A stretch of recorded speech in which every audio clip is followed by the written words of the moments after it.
Human rights is, geez, that's a good question. Human rights. Well, that's a tough one. Wow. I don't even know how to give that a definition. I would probably have to do a little bit of homework or something. Any right that I think just as a normal, human, The rights that humans have.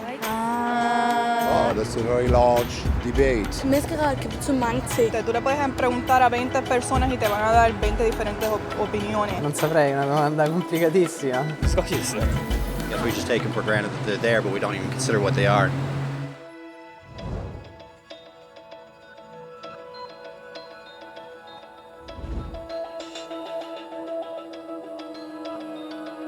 Human rights are the rights you have simply because you're human. It's how you instinctively expect and deserve to be treated as a person, like the right to live freely, to speak your mind, and to be treated as an equal. There are many kinds of rights. Most apply to a certain group. But human rights are the only ones that apply to absolutely everyone, everywhere. That means kids, old people, poor people, basketball players, garbage men, rappers, teachers, Africans, Indians, Albanians, Christians, Muslims, Kabbalists, atheists, your mom, your dad, your next door neighbor, and you all have the exact same human rights. In other words, they're universal. But the question remains, what are they? Name the human rights? What the human rights are? The right to live. Equality between all peoples. Right to religion, the right to... Is there supposed to be a list somewhere I should be aware of? According to the United Nations, there are a total of 30 human rights, which are usually lumped together and called simply human rights. They're all listed out in the Universal Declaration of Human Rights, which is the world's most widely accepted document on the subject. But it was a long time in coming. At first, there were no human rights. If you were in with the right crowd, you were safe. If you weren't, well, you weren't. But then a guy named Cyrus the Great decided to change all that. After conquering Babylon, he did something completely revolutionary. He announced that all slaves were free to go. He also said people had the freedom to choose their religion, no matter what crowd they were a part of. They documented his words on a clay tablet known as the Cyrus Cylinder. And just like that, human rights were born. The idea spread quickly to Greece, to India, and eventually to Rome. They noticed that people naturally followed certain laws, even if they weren't told to. They called this natural law, but it kept getting trampled on by those in power. Not until 1,000 years later in England did they finally get a king to agree that no one can overrule the rights of the people, not even a king. People's rights were finally recognized, and they were now safe from those in power. Kind of. It still took a bunch of British rebels declaring their independence before the king got the point that all men are created equal. Which isn't to say he liked the idea, but he couldn't stop them, and America was born. The French immediately followed with their own revolution for their own rights. Their list was even longer, and they insisted that these rights weren't just made up. They were natural. The Roman concept of natural law had become natural rights.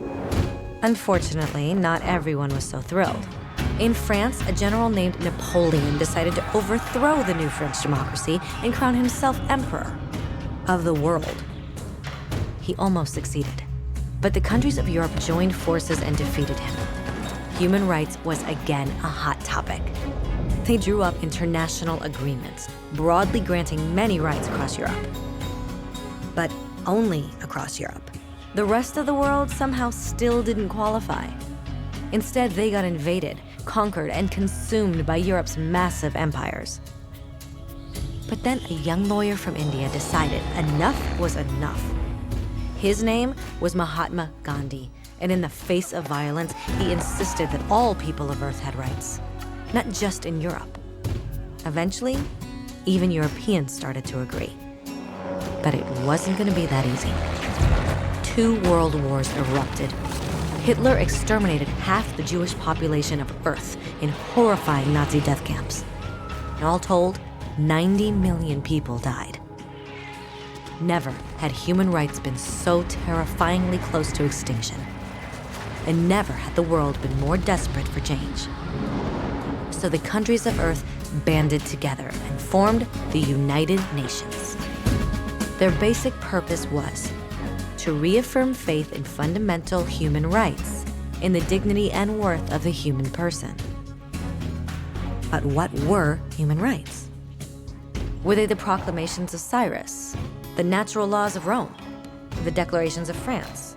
Everyone seemed to have a slightly different idea of what human rights should be.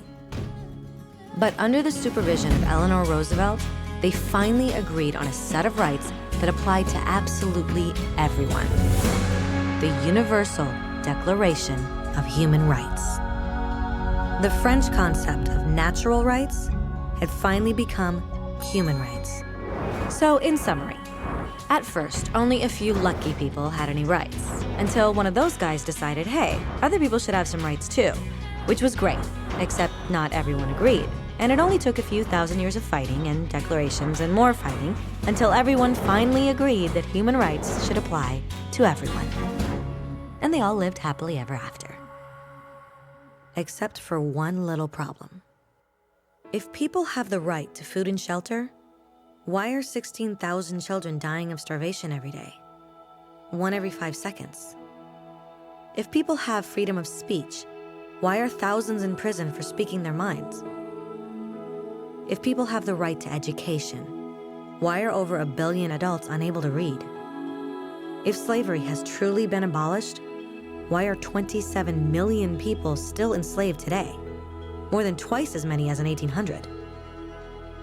The fact is, when it was signed, the Universal Declaration of Human Rights did not have the force of law. It was optional. And despite many more documents, conventions, treaties, and laws, it's still little more than words on a page. So the question is, who will make those words a reality? I have a dream today. When Dr. King marched for racial equality, he was marching for rights that had been guaranteed by the United Nations for almost 2 decades. But still, he marched. When Nelson Mandela stood up for social justice in the 1990s, his country had already agreed to abolish such discrimination for almost 40 years. But still, he fought. Those who fight today against torture, poverty, and discrimination are not giants or superheroes. They're people. Kids, mothers, fathers, teachers. Free-thinking individuals who refuse to be silent. Who realize that human rights are not a history lesson. They're not words on a page. They're not speeches or commercials or PR campaigns. They are the choices we make every day as human beings. They are the responsibility we all share to respect each other, to help each other, and to protect those in need. As Eleanor Roosevelt said, where, after all, do universal human rights begin? In small places close to home. So close and so small that they cannot be seen on any maps of the world. Yet they are the world of the individual person, the neighborhood he lives in, the school or college he attends, the factory, farm, or office where he works.